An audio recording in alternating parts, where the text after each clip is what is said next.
ఒకటి adventure sport recognised sport కాదు. ఇప్పుడు మామూలు స్పోర్ట్స్ అయితే రికగ్నైజ్ స్పోర్ట్, దానికి ప్రాపర్ పాలసీ ఉంది. అంటే మీకు ఈ మెడల్ వస్తే అంటే స్టేట్లో అయినా సెంట్రల్లో అయినా వేరే స్టేట్స్ అయినా ఎవ్రీ స్టేట్కి సపరేట్గా ఉంది. నేషనల్ లెవెల్లో మెడల్ వస్తే ఇంత అసిస్టెన్స్ ఇస్తాము, ఫర్దర్ ట్రైనింగ్కి వెళ్ళడానికి ఈ అకాడమీస్ ఉన్నాయి, ఇక్కడ జాయిన్ చేపిస్తాము అని. అడ్వెంచర్ స్పోర్ట్స్కి సంబంధించి ఒక పాలసీ కానీ ఒక సిస్టమ్ ఒక ఫ్రేమ్వర్క్ అనేది లేదు. ఒకటి. రెండోది, అడ్వెంచర్ స్పోర్ట్స్ అనేది కాంపిటేటివ్ స్పోర్ట్ కాదు. ఇప్పుడు మీరు రన్నింగే తీసుకోండి, ఒలింపిక్ స్పోర్టే తీసుకుంటే 100 మీటర్స్లో ఎన్ని సెకండ్స్లో ఎంత మినిట్లో వచ్చాడు, తక్కువ టైంలో వచ్చిన వాళ్ళు మెడలిస్ట్. అడ్వెంచర్ స్పోర్ట్లో అట్లా మౌంటైన్ ఎక్కిరు దాంట్లో దేర్ ఇస్ నో కాంపిటీషన్. ముందెక్కిండా వెనకాల ఎక్కిండా అనేది కాంపిటీషన్ లేదు. It's not a competitive sport. ఒక రెండోది, it is an individual achievement. So individual అచీవ్మెంట్కి దాన్ని స్పోర్ట్స్లోకి కన్వర్ట్ చేసి దానికి ఒక పాలసీ ఎట్లా చేయాలి అనేది ఇప్పటివరకు ఇండియాలో లేదు. ఇప్పుడు slowly the policy system procedures safety అనే దాని మీద వర్క్ స్టార్ట్ అయింది. లాస్ట్ 2 years కింద నుంచి స్టార్ట్ అయింది.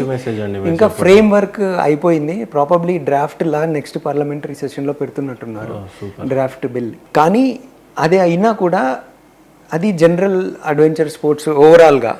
But Poorna's is always a special case. రెండు ఉన్నాయి అగైన్ పూర్ణ కేసులో. ఒకటి 13 years 11 months అనేది ఒకటి. రెండోది the purpose of the mission. అంటే ఆ అమ్మాయి వచ్చిన బ్యాక్గ్రౌండ్ కానివ్వండి, ఆ అమ్మాయి సబ్మిట్ చేసిన తర్వాత ఇంపాక్ట్. మీరు ఇప్పటికీ డేటాబేస్ చూడండి, 2014 కన్నా ముందు మౌంటైనీరింగ్ అండ్ ఎవరెస్ట్ చేసిన వాళ్ళు ఎంతమంది ఉన్నారు, 2014 తర్వాత ఎంతమంది ఉన్నారు, మీకు ఎంటైర్లీ డిఫరెంట్ పర్సెప్షన్ ఉంటుంది. ఇప్పుడు 2007లో నేను ఎవరెస్ట్ ఎక్కింది.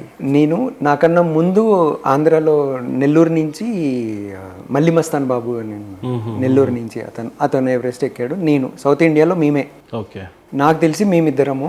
మధ్యలో ఒకతను డిఫెన్స్ అతను, సౌత్ ఇండియా అతను, but defence army as a part of job claim చేయడం జరిగింది.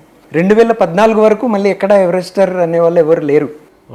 2014 తర్వాత suddenly numbers have increased. South ఇండియాలోనే కాదు, ఎంటైర్ ఇండియాలో.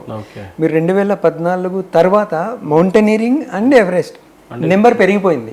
అంటే ఆ ఒక్క ఎక్స్పిడిషన్ ఇంపాక్ట్ చాలా పడింది. రెండో సైడ్ సరే టూ యంగ్లో తీసుకెళ్ళినాము అనేది ఎక్కడో చోట మాకు కూడా అనిపించింది. మరీ తక్కువ ఏజ్లో తీసుకెళ్ళిపోయినామేమో, సొసైటీకి మనం రాంగ్ ఇన్ఫర్మేషన్ ఇస్తున్నామేమో అనేది ఒక 2 years తర్వాత వీ రియలైజ్డ్ అది.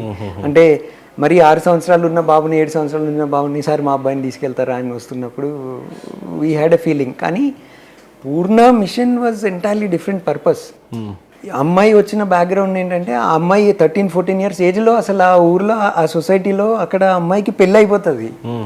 18-19 ఏజ్ వచ్చేసరికి వాళ్ళకి బాబు పిల్లలు అవుతారు.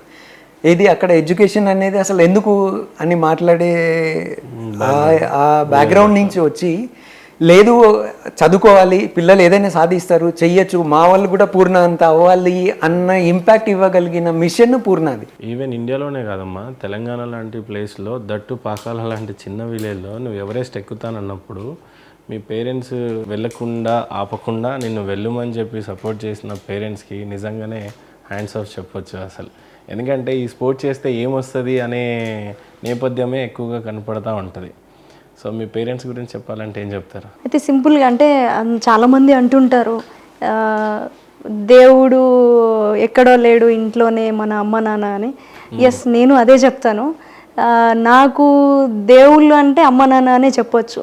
అంటే ఒక అమ్మాయిని ఇందాక సార్ అన్నట్టు అలాంటి బ్యాక్గ్రౌండ్ నుండి పంపించాలంటే మన దాంట్లో స్పెషల్ మీకు బాగా అర్థమవుతుంది, అసలు చాలా తక్కువ సపోర్ట్ అనేది ఉంటుంది. బట్ ఎక్కడ కూడా నో అనలే, ఇది వద్దు అనలే. ఇప్పటివరకు నేను పుట్టినప్పటి నుండి నేను ఏం చేసినా నో అనలే. ఈవెన్ మై బ్రదర్, మా అన్న కూడా అసలు ఎక్కడ కూడా నో చెప్పలే. అండ్ ఇంకోటి ఏంటంటే, వాళ్ళు ఎవరికి చెప్పలేదు, మన రిలేటివ్స్లో కానీ ఎవరికి చెప్పలేదు మేము అట్లా ఎక్కడానికి వెళ్తున్నాము అని.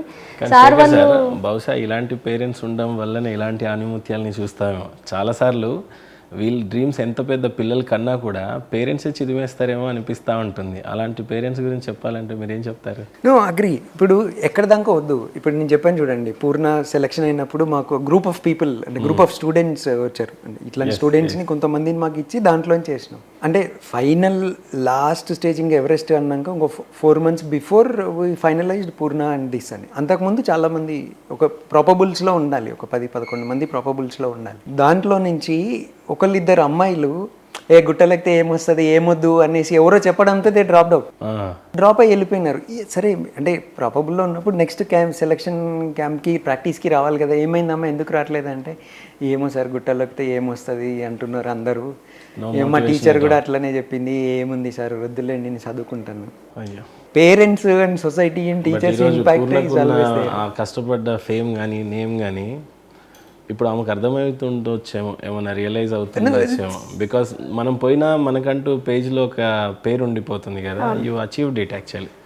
నిజంగా అలాంటి పిల్లలకి మీరు ఇచ్చే ఇన్ఫర్మేషన్ ఇంతకంటే బెస్ట్ అచీవ్మెంట్, వాళ్ళకి ఇంకా ఇంతకంటే బెస్ట్ మోటివేషన్ ఉండకపోయి ఉండొచ్చేమో. ఆమె పేరు మీద పుస్తకాలే వచ్చినాయి, సినిమాలే వచ్చినాయి. ఫారెన్ దాంట్లో కూడా స్టడీస్లో యాడెడ్ ఒక 2 countries, ఒకటి ఐర్లాండ్, ఇంకొక కంట్రీలో టెక్స్ట్ బుక్లో లెసన్ లాగా 5th standardలో లెసన్